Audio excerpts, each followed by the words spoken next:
regardless of your opinion of how much regulation or how much intervention the government should have in markets and in capitalism generally, I think it's interesting to take a look at the various cycles that have happened in the United States, both from an economic point of view and also from a regulatory point of view. And if we start in the late 1800s, and in the late 1800s, so we've had the Civil War, we've had Reconstruction, you actually have a crisis, kind of a depression after the Civil War. But then after that depression, at the end of the 1800s, the United States comes roaring back. It becomes a major industrialized nation. And part of that industrializing process, you have some gentlemen who become very, very, very wealthy. You have Cornelius Vanderbilt. His wealth was in the rail and the steamboats.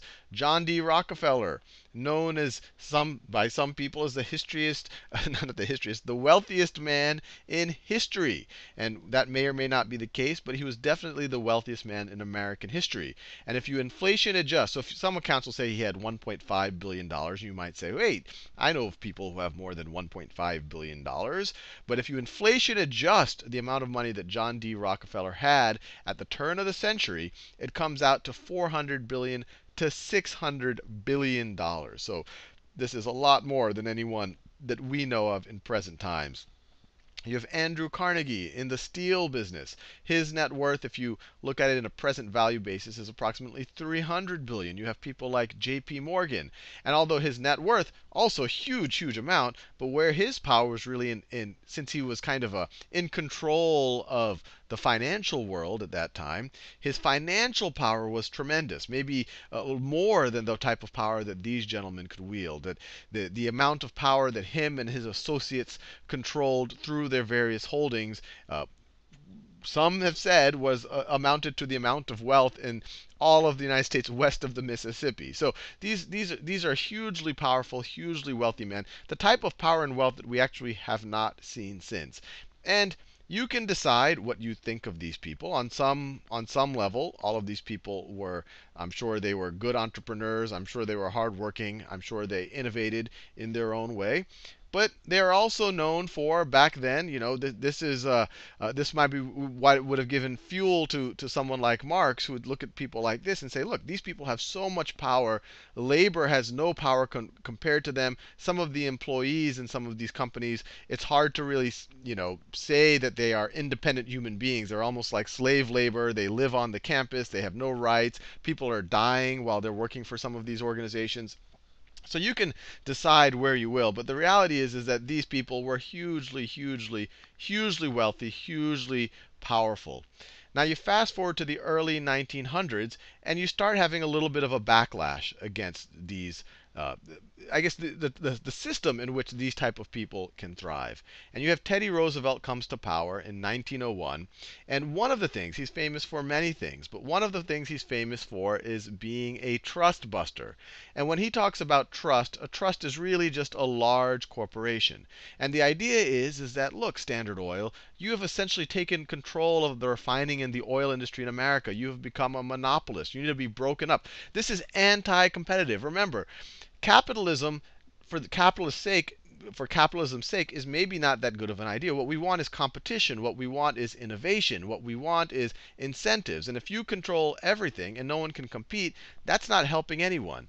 So Teddy Roosevelt, it didn't happen during his administration, but he kind of started the trust-busting process. And in the next administration, in Taft's administration, you actually have Standard Oil being broken up. And just to get an idea of how big Standard Oil was, if you take Exxon, Mobil, Chevron, Conoco, and pretty much every other major U.S. oil company, put them together, I'm not saying that's the equivalent of Standard Oil. That's actually what Standard Oil was. That when Standard Oil was broken up during Taft's administration, it was actually broken up into all of these corporations. And you can look into it more. So you can imagine how much power someone like that would hold. So the pendulum swung in one extreme at the end of the 1800s. Roosevelt comes in, and once again, Republican president, very strong president.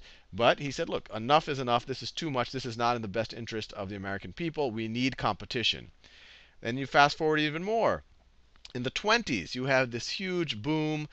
Things are looking well. Whenever there's a boom, people look the other way. People think, oh, we don't need much regulation. We don't need much government intervention. But then booms, many times, almost always, lead to busts.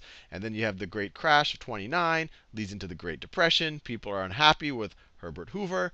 FDR comes into power in kind of the heart of the Great Depression. He stays president until World War II. And in his attempts to take the country out of the Great Depression, he has his New Deal set of programs. And some of the New Deal programs were essentially to make use of all of the labor and industrial capacity that was going unused during the Great Depression. So it was kind of this Keynesian philosophy that if no one else is going to supply the demand to use all of these factories and to use all these people, the government will. And so there was these huge public works projects.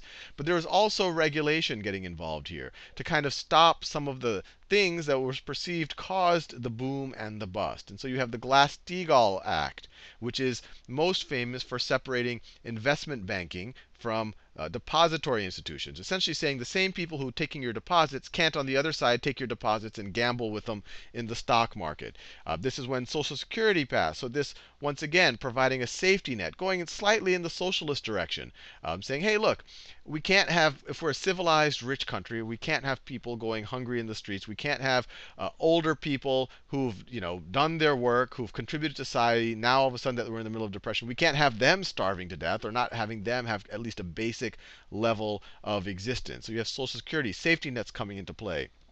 You have Fannie Mae being created, which the Fannie Mae narrative plays all the way into 2008 and continues to be a part of the story with the American housing situation. But what this is an organization that essentially can buy mortgages. And when it's buying mortgages, it's essentially lending money to people for mortgages. And the reason why the government did this is this is a separate organization that implicitly had the backing of the government, which says that Fannie Mae can borrow from people. But if for whatever reason one day Fannie Mae can't pay back its loans, the government will back it up. It will make good on those loans. So what that allowed Fannie Mae to do is to borrow money at very low interest rates, essentially close to the rate that the US government could borrow at, and then loan that money at very low interest rates to people who want to buy houses. So essentially subsidized home ownership. Subsidized, I should say not home ownership, subsidized home borrowing. And I want to make that clear because if everyone now has more borrowing power to buy a home, then most likely that will just increase the price of houses. So it's really not subsidizing home borrowing. But that's a whole other topic. But once again, the government is getting involved. Here they're trying to do a little bit of engineering. And once again, this goes against letting the market do its thing. This is a distortion in the market. This is a distortion in the market. It's a distortion because, once again, it's anti-competitive. If someone else wanted to do what Fannie Mae did but didn't have the backing of the government, it wouldn't be able to compete because it wouldn't be able to borrow money as cheaply. And you keep fast forwarding. You get to Lyndon Johnson's administration. Obviously, there were other people in between. You get to Lyndon Johnson's administration. You have the Great Society. And the Great Society, amongst other things, food stamps, war on poverty, Medicare, Medicaid. So once again, saying, hey, society needs to have some base level of support for people. And I'm not going to take sides one way or the other, but the pendulum was definitely swinging in the direction of more social safety nets and more attempts to make kind of a level playing field. And you can debate whether they were successful or not. And the other thing, and this is completely unrelated to what this conversation is about, but whenever someone learns about Teddy Roosevelt and Franklin Roosevelt in the same video, it begs the question, how were they related in some way? And it does turn out they were fifth cousins. But even more interesting, Eleanor Roosevelt, who was Franklin Roosevelt's wife, was Teddy Roosevelt's niece. So there actually was a pretty close relationship between all of these Roosevelts. And on another interesting thing, I just found this on the internet. Teddy Roosevelt was also the first president to ride in the open in an automobile. And it's funny to see his Secret Service agents over here riding bicycles to keep up. Anyway, complete tangent. So you had, just to review where we are, end of 1800s, you have what some people have called, if they want to be insulting of these people, the robber barons. The people, they've concentrated a huge amount of wealth. Then the pendulum starts swinging back with Teddy Roosevelt, Franklin Roosevelt, and then Lyndon Johnson. And then you fast forward even through the 70s, you still have kind of a fairly heavy regulation of many industries in the U.S.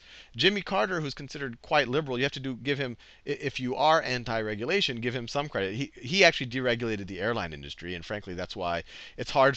That's why airline tickets are actually fairly inexpensive if you look at them on an inflation-adjusted basis. But then the pendulum swings back again into less government, less regulation under Ronald Reagan. So this is Ronald Reagan here, and he's kind of most known, amongst other things. I mean, some people think that he brought communism to the brink, but he also was big on less government. So from the story of the 1900s until then was kind of more and more regulation, more safety nets, more government. And then Ronald Reagan comes less government, lower taxes, although he spent a ton on the military, and the military is government. And what's interesting is in this period, during the 80s, you start having an economic boom. You could debate whether it was due to Ronald Reagan or it was maybe due to things that were completely out of his control. Maybe it was due to automation and information technology. He starts becoming big and he has nothing to do with that. But regardless to say, you do start having an economic boom in the 80s. And then the 90s, it starts to accelerate under Bill Clinton. And the interesting thing you see is when things are good, the temptation for government to regulate goes down. And under Bill Clinton, who's a Democratic, considered liberal, you have welfare reform, which does undo a lot of, or I guess it takes a more conservative take on welfare. It makes it harder to have welfare for longer periods of time. And you also have the repeal of Glass-Steagall. So the repeal of Glass-Steagall. So even though Bill Clinton was considered liberal. I mean, maybe he would blame these things on having a Republican Congress who forced him into it, or whatever else. The reality is it did happen under his administration. That kind of government stepping out of welfare a little bit and allowing to, or a kind of a deregulation of banks, allowing for investment banking and commercial banking to start getting commingled again. And then you keep forwarding through the Bush administration. Once George W. Bush, I could put his dad in here in between, but actually he was forced to raise taxes, so you can't really include him in the conversation of less government, and he would claim that he was forced to do that because of Democrats. But all the way through all of these presidencies, while things were kind of on this upward march, you had this constant stream of deregulation, and all the way until you get to 2008, and you have a major, major financial crisis. And who knows now, sitting in 2011, where that pendulum will swing back.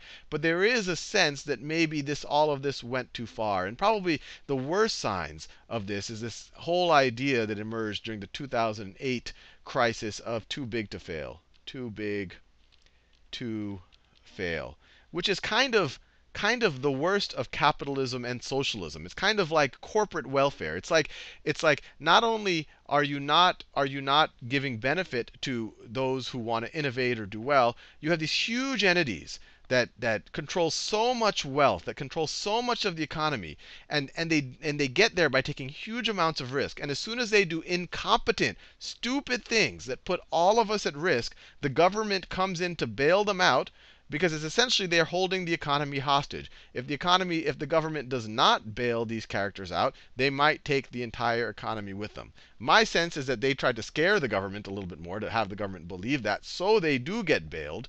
But regardless to say, it does lead kind of a moment in time where society, or at least American society, really the world, has to question how much regulation is appropriate, how much control over the financial system should private institutions be allowed to have. And Fannie Mae is an interesting one, because once again, it's a government sponsored institution that was pseudo private. It was kind of the worst of both worlds. And once again, it's still being propped up by the government, and it's a major distortion. It's a major distortion in markets, but to some degree, the government is afraid of letting it completely fall through now, because it would probably tank the economy to some degree. So anyway, hopefully you found that interesting. I just wanted to give you some perspective on the swinging of the pendulum between government regulation and more kind of capitalism without regulation that we've seen in the United States over roughly the last 100 or so years.